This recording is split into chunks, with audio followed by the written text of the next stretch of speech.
रामकृष्ण हरी महाराज. रामकृष्ण. कुठली संस्था आहे आपली?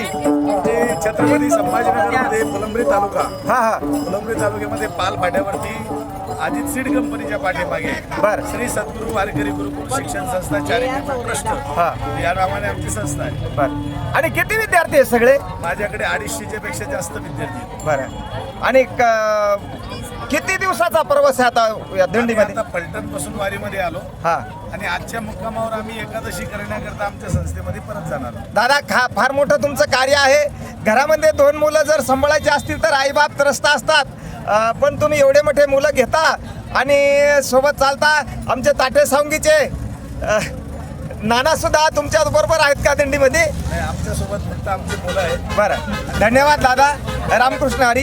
पुढच्या वर्षी पुन्हा भेटू. गेल्या वर्षी पण मी भेटलो होतो आणि ज्ञानोबारायाला एकही विनंती करू की असंच पुढच्या वर्षी पण भेटू द्या आणि असंच रिंगण आणि भिंत चालू द्या. रामकृष्ण हरी.